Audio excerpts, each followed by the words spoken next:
हे दोस्तों नमस्कार, एक बार फिर से स्वागत है आपके अपने यूट्यूब चैनल देव जीके ट्रिक्स में। तो दोस्तों मैं यहाँ पर डेली 3 बजे यहाँ पर पीईटी की लाइव क्लास होती है जो कि मॉडल पेपर आपका होता है। चलिए सभी को राम राम, सभी को जय हिंद, सभी को जय हिंद। साथ ही दोस्तों हम लोग यहाँ पर बात करने वाले हैं यूपीएससी पेट एग्जाम 2023 के बेस्ट बुक के बारे में, जो कि चक्षु प्रकाशन की एक बुक है। जो कि आप जानते हैं चक्षु प्रकाशन का जो कंटेंट होता है बहुत ही बेस्ट होता है। यहाँ पर दोस्तों देख सकते हैं कि पेड एग्जाम के लिए गाइड के साथ साथ प्रैक्टिस सेट भी आपका मार्केट में आ चुका है। ऑनलाइन मंगाना है तो लिंक डिस्क्रिप्शन बॉक्स में दी गई है, मार्केट में लेना है तो मार्केट में भी अवेलेबल है, आप लोग ले सकते हैं। यहाँ पर दोस्तों देख सकते हैं पेड एग्जाम की संपूर्ण गाइड है जो कि आपके सिलेबस के अनुसार आपका है, बहुत ही बेहतर तरीके से। और साथ में इसमें थ्योरी भी पढ़ेंगे और थ्योरी के साथ साथ इसके जो ऑब्जेक्टिव क्वेश्चन है, मतलब आपने टॉपिक पढ़ा उस टॉपिक के बाद उसके क्या मिलेंगे, ऑब्जेक्टिव क्वेश्चन भी आपको देखने को मिलेंगे। साथ में इसमें से आपको 6 प्रीवियस ईयर जो आपके पेपर हुए हैं वो भी यहाँ पर आपको मिलेंगे। तो आप लोग मार्केट में दोस्तों इस प्रकार के कह सकते हैं बैनर के माध्यम से, मतलब इस प्रकार का बैनर आपको होगा तो उसको आप लोग क्या करेंगे, यहाँ पर मंगा सकते हैं। यहाँ पर देखिए पेड का जो कह सकते हैं मॉडल पेपर है ये भी मार्केट में अवेलेबल है, या तो लिंक के माध्यम से मंगा सकते हैं ऑनलाइन, तो भी आपको दिक्कत नहीं है, आप लोग मंगा सकते हैं। ये आपका है दोस्तों। यहाँ पर देख सकते हैं जो आपकी गाइड है, तो गाइड में खासियत तो यही है कि आपकी प्रीवियस ईयर क्वेश्चन तो आपको है डिस्क्राइब के साथ दिए गए हैं, लेकिन यहाँ पर देखिए पूरा टॉपिक पॉइंट टू पॉइंट समझाया भी गया है। और इसके बाद क्या होगे, इसके जो ऑब्जेक्टिव क्वेश्चन हैं वो भी आप लोग सॉल्व करेंगे, जिससे आप लोग जो पढ़ेंगे उससे अच्छे से अच्छे रिवीजन आपका होता जाएगा। मॉडल पेपर की अगर बात करें तो ऐसे क्वेश्चन आपको मिलेंगे जैसे आपके पेपर से ही निकाले गए हों, बिल्कुल पेपर में छपे हुए क्वेश्चन आपको ऐसे मिलते हैं सेम टू सेम, है ना। यहाँ पर दोस्तों खास बात यह है कि यहाँ पर जो मॉडल पेपर होता है उसके बाद डिस्क्राइब, है ना, क्योंकि समस्या होती है कि हम मॉडल पेपर तो बहुत पढ़ लेते हैं लेकिन उसके साथ अगर डिस्क्राइब ज़्यादा से ज़्यादा पढ़ेंगे तो ज़्यादा क्वेश्चन तैयार होंगे। तो यहाँ पर देखिए ज़्यादा से ज़्यादा आपको डिस्क्राइब भी आपको देखने को मिलेगा। तो इस बुक की लिंक डिस्क्रिप्शन बॉक्स में दी गई है, तो चक्षु प्रकाशन की इस बुक को ऑनलाइन मंगा सकते हैं या आप मार्केट से भी मंगा सकते हैं। चलिए स्टार्ट करते हैं। पहला क्वेश्चन दिया है, सूर्य मंदिर भारत के किस राज्य में स्थित है। चलिए बताइएगा कि सूर्य मंदिर भारत के किस राज्य में स्थित है। यहाँ पर जो राइट आंसर बनेगा क्या हो जाएगा, 1 का ऑप्शन दीजिएगा। चलिए दोस्तों पूरा वीडियो को भाई सभी लोग शेयर जरूर कर दीजिएगा, ठीक है ना। जितने लोग यहाँ पर जुड़े हैं नए वो लोग सभी लोग चैनल को सब्सक्राइब भी करिए। देखिए यहाँ पर 1 का ऑप्शन काफी लोग दे रहे हैं, सूर्य मंदिर ये तमिलनाडु में है, याद रखिएगा। ऑप्शन जो आपका बनेगा बी नंबर है, तमिलनाडु राज्य में स्थित है, याद रखिए महाबलीपुरम में। कहां पर है, महाबलीपुरम में। और यहाँ पर 7वीं शताब्दी में पल्लव शासक थे नरसिंह वर्मन द्वितीय, इनके द्वारा निर्मित कराया गया था सूर्य मंदिर, जो कि द्राविड़ वास्तुकला का सुंदर एक उदाहरण है। यहाँ पर सूर्य मंदिर ऑप्शन बने आपका बी नंबर है। आगे बढ़ते क्वेश्चन आपसे अगला पूछा गया है, क्या आपसे कंटक शोधन नामक न्यायालय का प्रचलन किस राज्य में था। कंटक शोधन नामक न्यायालय का प्रचलन किस राज्य में था। 2 का ऑप्शन क्या हो जाएगा, यहाँ पर याद रखिए मौर्य समय में था। इसका जो ऑप्शन है यहाँ पर डी नंबर है, राइट हो जाएगा। ये मौर्य समय में आपका हुआ करता था। यहाँ पर आगे बढ़ते क्वेश्चन दिया गया है, निम्नलिखित में से कौन सा वेद सबसे पुराना है। कौन सा वेद सबसे पुराना है, आपने हमेशा से पढ़ा होगा इस क्वेश्चन को। तो चलिए जवाब दीजिए, इसका राइट आंसर इनमें से क्या हो जाएगा। देखिए ऑप्शन सी नंबर आपका लगभग सभी का आ रहा है, बिल्कुल सही जवाब है। लॉक करते हैं ऑप्शन सी को, ऋग्वेद इसका आंसर राइट हो जाएगा। आगे बढ़ते हैं, क्वेश्चन दिया गया है, हड़प्पा सभ्यता की प्रसिद्ध नर्तकी की मूर्ति पदार्थ का उपयोग करके बनाई गई थी। अतः हड़प्पा सभ्यता में जो नृत्य करती हुई मूर्ति है ये आपकी किसकी थी। तो देखिए ऑप्शन हो जाए आपका कांसा की बनी हुई थी। ये मूर्ति किससे, तो आपकी कांसा की बनी हुई थी, अर्थात ब्रॉन्ज जिसे कहते हैं, ठीक है ना। तो ऑप्शन क्या हो जाए आपका बी नंबर है। ये मोहनजोदड़ो में देखा जाए प्राप्त हुई एक मूर्तिकला है जो विशिष्ट उदाहरण आपकी है, ऑप्शन बने बी नंबर। अगला है, वास्को डी गामा किस वर्ष कालीकट या कोझिकोड में आपका आया था। तो यहाँ पर 5 का ऑप्शन क्या बनेगा। चलिए 5 का ऑप्शन वेरी गुड, बहुत अच्छे बेहतरीन जवाब आ रहे हैं। देखिए ऑप्शन डी हो जाएगा आपका 1498 में। कब, 1498 में। अगर डेट पूछे तो आपको डेट बताना है 20 मई। क्या, 20 मई 1498 को पहुंचा था। और यहाँ पर पहुंचकर क्या किया था, एक नए समुद्र मार्ग की खोज किया था। कालीकट में एक राजा थे जमोरिन, है ना, जमोरिन ने वास्को डी गामा का बहुत अच्छे से स्वागत किया था। क्लियर है ना। तो यहाँ पर आंसर जो आपका है आपका डी नंबर है। आगे बढ़ते क्वेश्चन दिया गया है कि 1857 के विद्रोह को भारत के प्रथम स्वतंत्रता संग्राम की संज्ञा किसने प्रदान की। 1857 के विद्रोह को भारत के प्रथम स्वतंत्रता संग्राम की जो संज्ञा प्रदान किया वो किसने किया। तो 6 का ऑप्शन हो जाएगा, डी हो जाएगा, वीडी सावरकर। क्या हो जाएगा यहाँ पर, वीडी सावरकर जिसको ऑप्शन है आपका डी नंबर है, राइट हो जाएगा। क्लियर है। और यहाँ पर आगे बढ़ते क्वेश्चन दिया गया है कि निम्नलिखित में से किसने लंदन में विलियम हटकर्जन वायली की हत्या की थी। निम्नलिखित में से किसने विलियम हटकर्जन वायली की हत्या की थी। 7 का ऑप्शन हो जाएगा आपका मदन लाल ढींगरा। क्या हो जाएगा, मदन लाल ढींगरा इसका जो आंसर है यहाँ पर राइट हो जाएगा, जो कि आपके 1909 में, कब भी, तो 1909 में मदन लाल ढींगरा ने लंदन में विलियम हटकर्जन वायली की हत्या कर दिया था और इस हत्या के आरोप में उन्हें कोर्ट के आदेश के बाद यहाँ पर वहीं पर इन्हें फांसी भी दी गई थी। तो ऑप्शन आपका यहाँ पर नंबर, आगे बढ़ते हैं, क्वेश्चन दिया है कि जलियांवाला बाग नरसंहार के बाद किसने अपनी नाइटहुड की उपाधि लौटा दी थी। जलियांवाला बाग नरसंहार के बाद किसने अपनी नाइटहुड की उपाधि लौटा दी थी। यहां पर देखिए ऑप्शन क्या बन जाएगा, बी नंबर है रविन्द्रनाथ टैगोर। इसका जो ऑप्शन है बी नंबर है राइट हो जाएगा, रविन्द्रनाथ टैगोर हो जाएगा। चलिए आगे बढ़िए, क्वेश्चन दिया गया है कि गांधी इरविन समझौता किस वर्ष हुआ था। गांधी इरविन समझौता जो हुआ किस वर्ष हुआ था, तो यहाँ पर देख सकते हैं आपके 1931 में। कब हुआ था, 1931। इसका जो ऑप्शन है आपका राइट हो जाएगा, यहाँ पर भी नंबर है 5 मार्च 1931 को ये समझौता हुआ, जिसे गांधी इरविन समझौता कहा जाता है, याद रखिएगा। ये आपके कह सकते हैं कि लॉर्ड जो आपके थे कौन, लॉर्ड इरविन की भेंट आपकी हुई थी गांधी जी से, है ना, उन्हीं की भी समझौता हुआ था, तो इसी को आ जाता है। इस समझौते को देखा जाए तो कांग्रेस को सविनय अवज्ञा आंदोलन स्थगित करना पड़ा था। जो कांग्रेस थी तो उसको अपना जो सविनय अवज्ञा आंदोलन था उसको स्थगित करना पड़ा था। तो यहाँ पर आंसर हो जाए आपका बी नंबर। अगला है कि स्वतंत्र भारत के प्रथम गवर्नर जनरल कौन थे। स्वतंत्र भारत के प्रथम गवर्नर जनरल पूछा गया है 10 नंबर में, तो यहाँ पर देखिए लॉर्ड माउंटबेटन आपको लगाना है। अगर यहाँ पर एक पॉइंट ये लगा देता कि स्वतंत्र भारत के प्रथम भारतीय गवर्नर जनरल, तो भारतीय गवर्नर जनरल आप क्या लगाते हैं, तो आप लोग लगाते हैं सी राजगोपालाचारी। इस कारण से ऑप्शन क्या लगेगा, यहाँ पर नंबर हो जाएगा।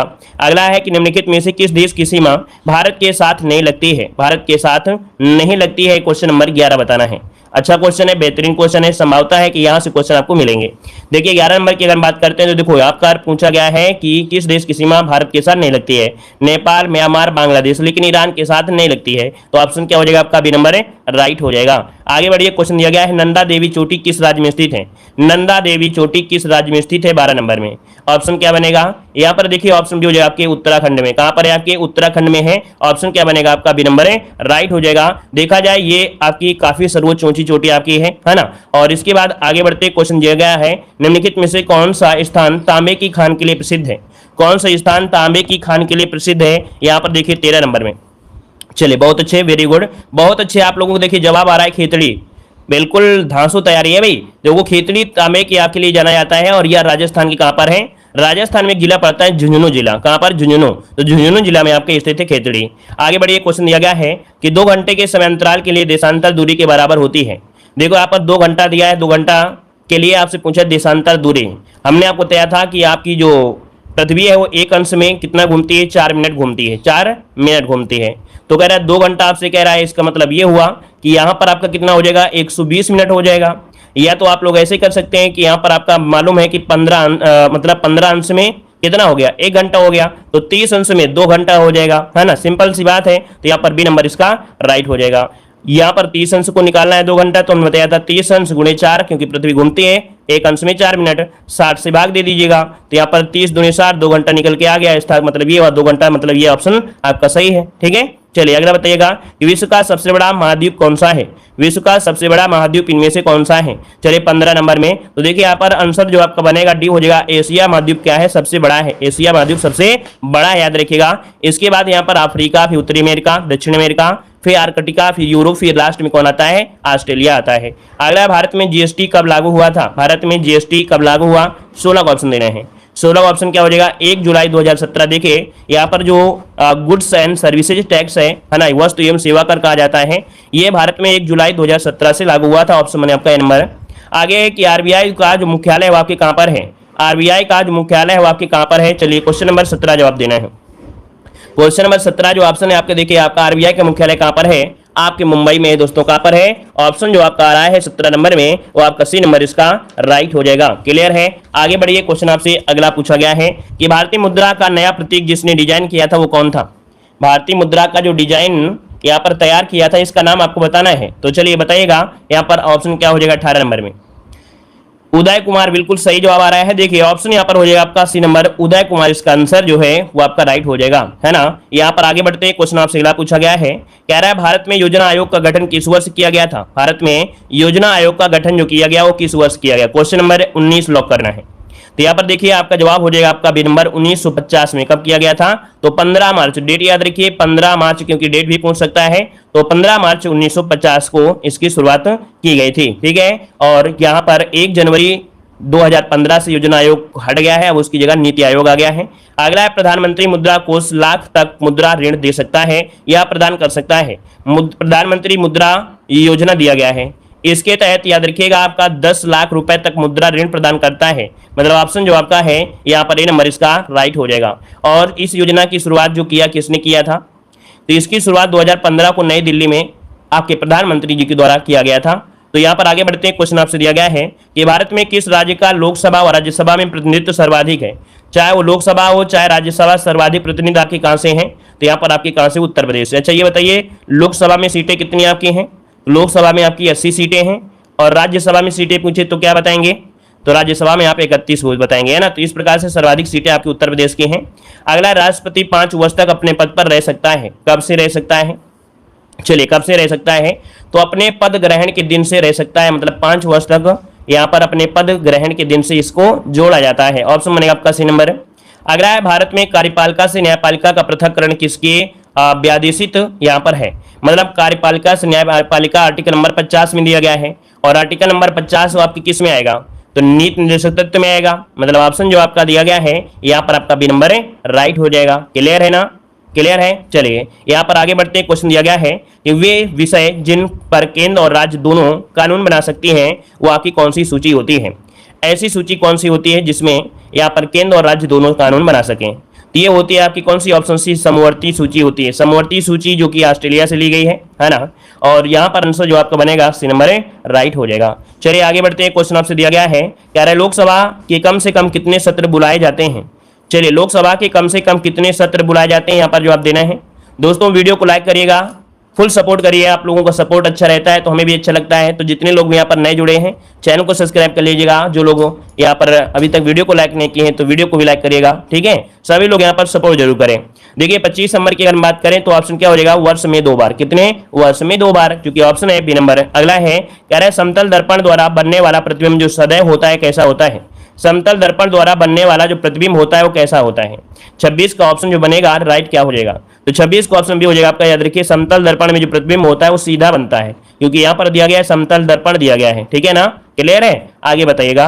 कह रहे निकट दृष्टि दोष से पीड़ित व्यक्ति की दृष्टि सही करने के लिए किस प्रकार के लेंस की आवश्यकता होती है। निकट दृष्टि दोष को पीड़ित व्यक्ति की, मतलब निकट दृष्टि दोष से पीड़ित व्यक्ति की दृष्टि सही करने के लिए किस प्रकार के लेंस का प्रयोग करेंगे, तो 27 का ऑप्शन हो जाएगा आपका अवतल लेंस। इसका जो ऑप्शन बनेगा बी नंबर हो जाएगा अवतल लेंस, आपका आंसर राइट हो जाएगा, है ना। आगे बताइएगा, कह रहे तरल अवस्था में पाई जाने वाली धातु है वो आपकी कौन सी है। तरल अवस्था में कौन सी धातु पाई जाती है, तो देखिए Hg अर्थात पारा या मरकरी जिसे कहते हैं। तो यहाँ पर जो आपका आंसर हो जाएगा आपका सी नंबर हो जाएगा, पारा कह सकते हैं, इसे मरकरी भी कह सकते हैं, जो तरल अवस्था में पाई जाती है। अगला है की कमी से रिकेटस रोग हो जाता है। ये बताइए बॉडी में कौन सा यहाँ पर विटामिन नहीं हो या कमी हो जाए तो आपकी बॉडी में रोग हो जाता है रिकेटस, कौन सा बनेगा। तो यहाँ पर देखिए आपका विटामिन डी जो कि ऑप्शन है यहाँ पर नंबर है राइट हो जाएगा, है ना। हड्डियों को पोषण प्रदान करने के लिए ये आपका विटामिन होता है।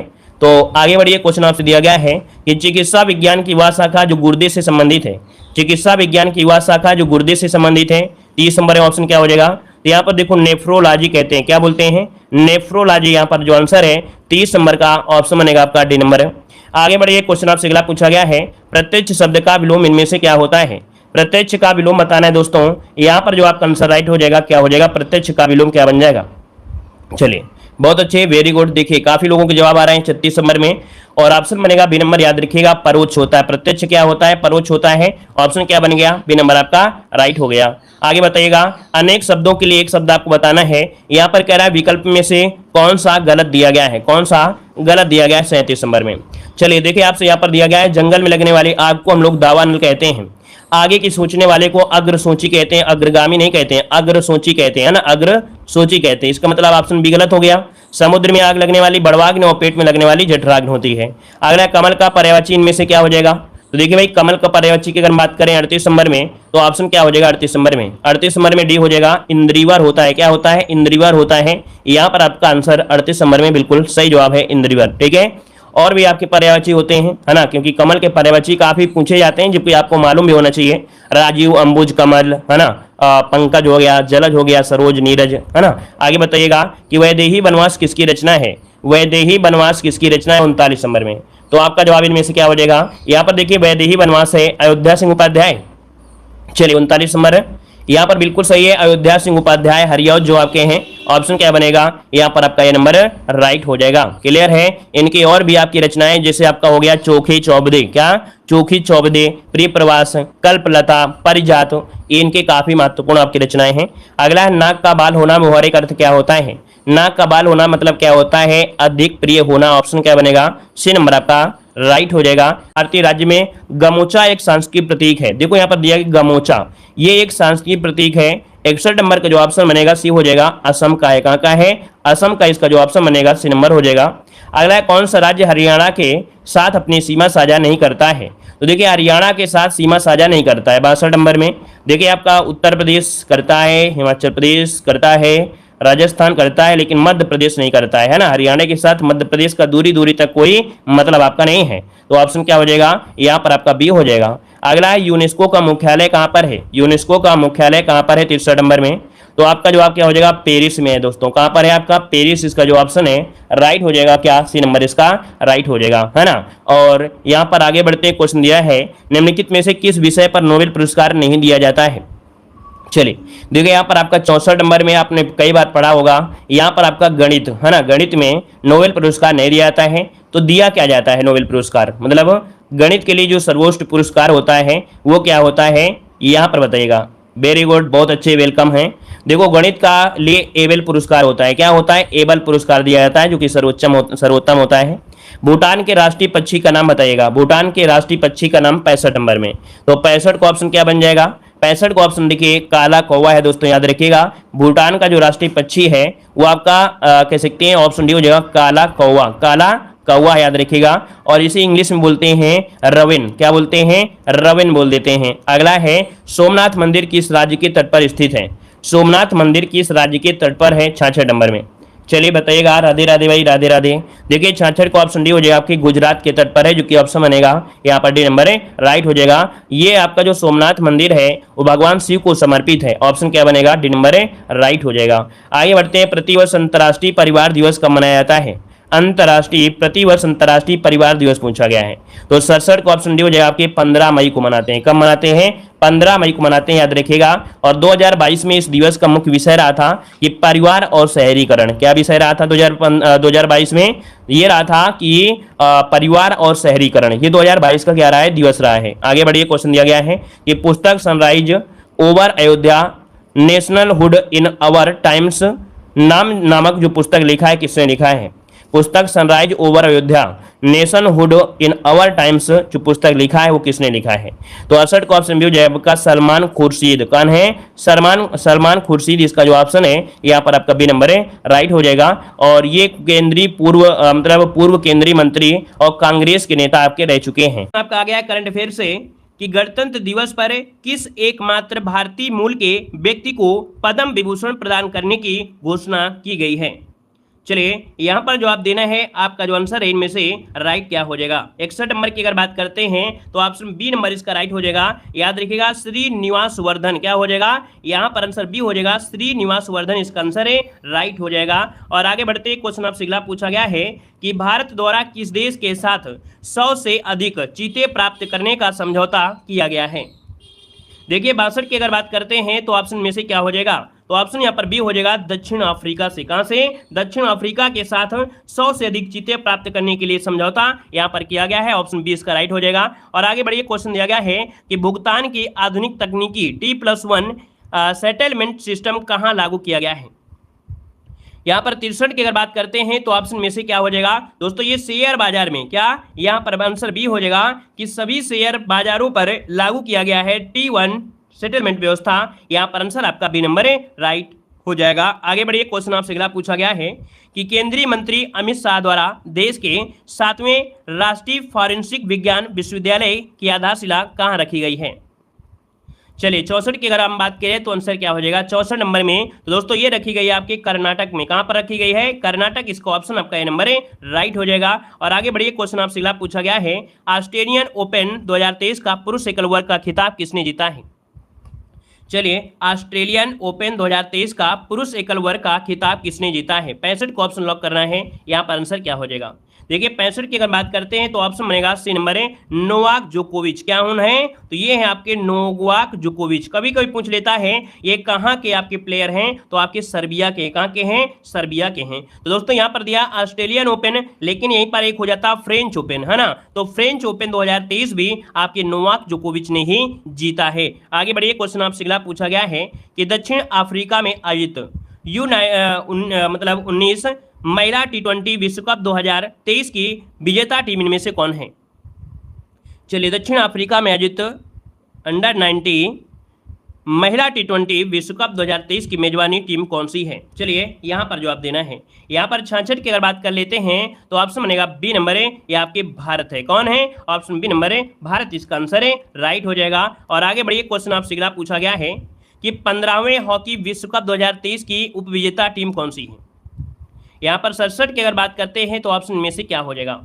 यहाँ पर देखिए आपका 67 नंबर में, तो 67 का ऑप्शन बी हो जाएगा, याद रखिए बेल्जियम। क्या हो जाएगा, याद रखिएगा 15वें हॉकी विश्व कप 2023 की उपविजेता टीम कौन सी है, तो यहाँ पर आंसर बी नंबर है, राइट हो जाएगा, बेल्जियम इसका आंसर है, राइट हो जाएगा। ठीक है ना। यहाँ पर दोस्तों जर्मनी ने पुरुष हॉकी विश्व का खिताब अपने नाम किया है। यहाँ पर आगे बढ़िए, क्वेश्चन आप सिंगला पूछा गया है, कह रहा आपसे महिला क्रिकेटरों को सम्मानित करने के लिए डेवी हॉकले मेडल लॉन्च करने की घोषणा किस देश ने की है। यहाँ पर 68 की अगर बात करते हैं तो ऑप्शन बनेगा ए नंबर है, यहाँ पर न्यूजीलैंड हो जाएगा, ऑप्शन ए नंबर है, राइट हो जाएगा कि न्यूजीलैंड क्रिकेट ने उत्कृष्ट महिला क्रिकेटर को सम्मानित करने के लिए डेवी हॉकले मेडल शुरू करने की घोषणा की है, ऑप्शन ए बन जाएगा। और अगला क्वेश्चन यहाँ पर आपसे दिया गया है कि आर्थिक सर्वेक्षण 2022-23 के अनुसार वर्ष 2023-24 में भारत की आर्थिक विकास दर कितनी अनुमानित की गई है। दोस्तों यहाँ पर आंसर आपका बी हो जाएगा 6.5। क्या बन जाएगा, 6.5, इसका जो ऑप्शन है बी नंबर है, राइट हो जाएगा। और अगला क्वेश्चन यहाँ पर आपसे दिया गया है कि इंडियन ऑयल कॉर्पोरेशन द्वारा पहली बार एविएशन गैस का निर्यात किसे किया गया है। तो दोस्तों यहाँ पर बताना है कि पहली बार इंडियन ऑयल कॉर्पोरेशन द्वारा पहली बार एविएशन गैस का निर्यात किया गया है, किसे किया गया है। यहाँ पर आंसर आपका 70 का सी हो जाएगा, पपुआ न्यूगिनी को, ऑप्शन बनेगा यहाँ पर आपका सी नंबर है, राइट हो जाएगा, पपुआ न्यूगिनी हो जाएगा। क्लियर है। चलिए अगला क्वेश्चन देखो दिया गया है करंट अफेयर का, बहुत ही बेहतर आपका दिया गया है कि मुख्यमंत्री जगमोहन रेड्डी होना चाहिए, जगमोहन रेड्डी दौरान प्रदेश की नई राजधानी किसे बनाने की घोषणा की गई है। यहाँ पर 71 की अगर बात कर लेते हैं तो ऑप्शन क्या बनेगा, यहाँ पर विशाखापट्टनम। क्या हो जाएगा, विशाखापट्टनम, ऑप्शन ए नंबर है, राइट बनेगा। और आगे बढ़ते हैं, क्वेश्चन आपसे अगला पूछा गया है कि जापान में आयोजित पहले वीर गार्जियन युद्धाभ्यास में लड़ाकू विमान उड़ाने वाली पहली भारतीय महिला फाइटर पायलट इनमें से कौन है। चलिए 72 नंबर में, ऑप्शन बनेगा बी नंबर है, ये है आपके अवनी चतुर्वेदी। याद रखिए ये वीर गार्जियन जो कि आपका एक युद्धाभ्यास हुआ था, उसमें लड़ाकू विमान उड़ाने वाली ये पहली भारतीय महिला फाइटर पायलट बन गई हैं, Avani Chaturvedi, option B number है, राइट हो जाएगा। यहाँ पर आगे बढ़िए, क्वेश्चन आपसे अगला पूछा गया है कि शतरंज का विंबलडन कहलाने वाला टूर्नामेंट टाटा स्टील मास्टर्स 2023 के विजेता कौन है। यहाँ पर देखिए 73 की अगर बात कर लेते हैं तो ऑप्शन क्या बनेगा, यहाँ पर 73 का ऑप्शन राइट हो जाएगा, डी नंबर है, याद रखिएगा अनीश गिरी। कौन है, अनीश गिरी, यहाँ पर आंसर है आपका डी नंबर है, राइट हो जाएगा। दोस्तों यहाँ पर आगे बढ़िए, क्वेश्चन आपसे अगला पूछा गया है कि बजट 2023-24 के तहत व्यक्तिगत आयकर व्यवस्था में कितनी आय को करमुक्त करने की घोषणा की गई है। दोस्तों 74 की अगर बात करते हैं तो ऑप्शन सी हो जाएगा, याद रखिएगा 3 लाख तक। कितनी, 3 लाख, इसका जो आंसर है यहाँ पर आपका सी नंबर 3 लाख आंसर है, राइट हो जाएगा। यहाँ पर आगे बढ़िए, क्वेश्चन आपसे दिया गया है स्कूलों में पढ़ने वाली सभी छात्रों को स्वतंत्र और आत्मविश्वासी बनाने के लिए आरोहणी पहल प्रशिक्षण कार्यक्रम शुरू करने की घोषणा किस राज्य द्वारा की गई है। तो दोस्तों यहाँ पर बताना है आरोहणी पहल प्रशिक्षण कार्यक्रम, यहाँ पर 75 का ऑप्शन बनेगा आपका ए नंबर है, याद रखिए ए नंबर उत्तर प्रदेश इसका आंसर है, राइट बनेगा। और आगे बढ़ते हैं, क्वेश्चन आपसे दिया गया है कि भारत को मोटे अनाजों का वैश्विक केंद्र बनाने के लिए कहाँ उत्कृष्टता केंद्र बनाने की घोषणा की गई है।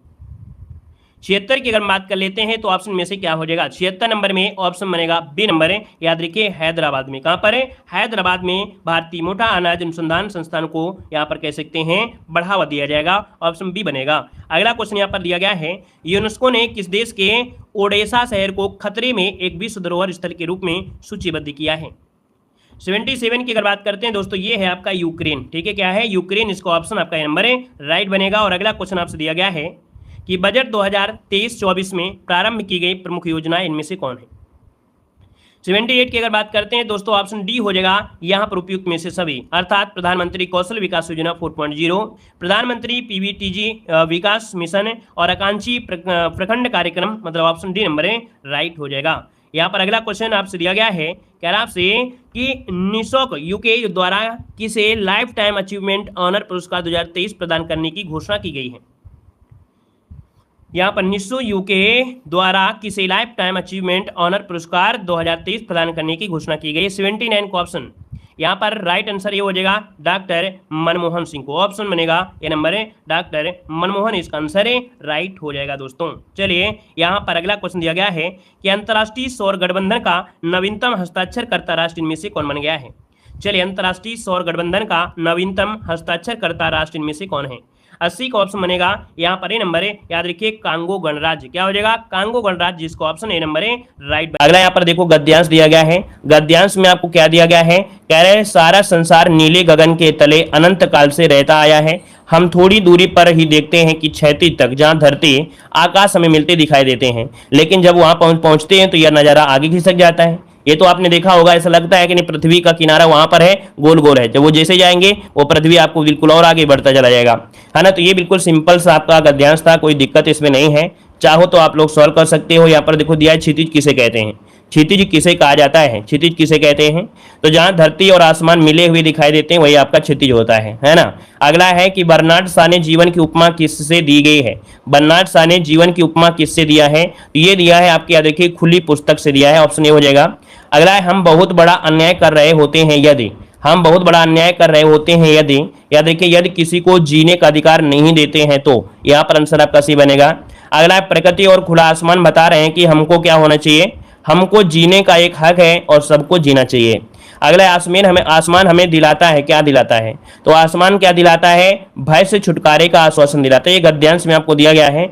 और अगला यहाँ पर देखो दिया गया है आसमान में मुक्का मारना कोई बुद्धिमानी का काम नहीं समझा जाता है, बिना लक्ष्य के तर्क करना भी बुद्धिमानी नहीं है, हमें भली बात समझ लेना चाहिए कि आवश्यकता है कि हमारा लक्ष्य क्या है, हम जो कुछ प्रयत्न करने जा रहे हैं वह किसके लिए है, साहित्य हम किसके लिए रचते हैं, इतिहास दर्शन क्यों लिखते हैं पढ़ते हैं, है ना, राजनीतिक आंदोलन की महान उद्देश्य की सिद्धि के लिए करते क्या हैं, मनुष्य की वही बड़ी जीत होती है जिसके लिए यह सब किया करते हैं। हमारे सब प्रयत्नों का एक लक्ष्य है, मनुष्य वर्तमान दुर्गति के पंख से उद्धार पाए और भविष्य में सुख और शांति रह सके। वह शास्त्र, वह ग्रंथ, वह कला, वह नृत्य, वह राजनीतिक, वह समाज सुधार जंजाल मात्र है जिसमें मनुष्य का भला नहीं होता है। तो यहाँ पर देखिए आपका दिया गया है आसमान में मुक्का मारने से ऑप्शन क्या है, चलिए कह रहा है आसमान में मुक्का मारने से आशय क्या है, 76 नंबर लॉ करिएगा। तो यहाँ पर होता है निरर्थक कार्य करना, क्यों भाई आप आसमान में तुक्का तो मतलब आप लोग आसमान में भाई मुक्का तो मार नहीं सकते हो, मतलब ये हुआ कि यहाँ पर निरर्थक आप लोग प्रयास कर रहे हैं, तो ऑप्शन क्या बनेगा यहाँ पर सी नंबर। जैसे कि आप मेहनत इतना करिए कि कम से कम आप अपने सीट पर बैठ तो सकें, आप उस पर पहुंच तो सके।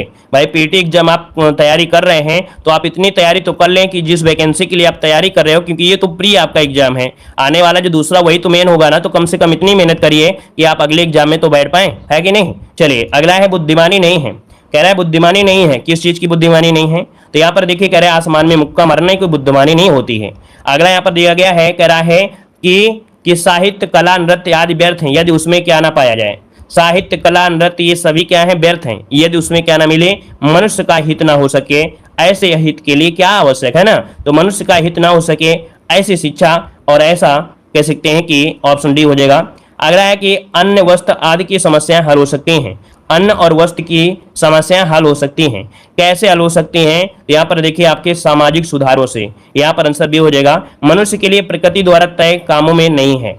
बताइएगा कह रहा आपसे मनुष्य के लिए प्रकृति द्वारा तय कामों में नहीं है 80 नंबर में। तो यहाँ पर देखिए अन्न और वस्त्र की पूर्ति यही नहीं होता है, हर प्रकार की जरूरतें आपकी होती हैं, है ना, वंश वृद्धि, सोना, भोजन करना, सब चीज इसमें आते हैं। तो यहाँ पर आंसर क्या हो जाए आपका डी नंबर है राइट हो जाएगा। धन्यवाद, जय हिंद, वंदे मातरम।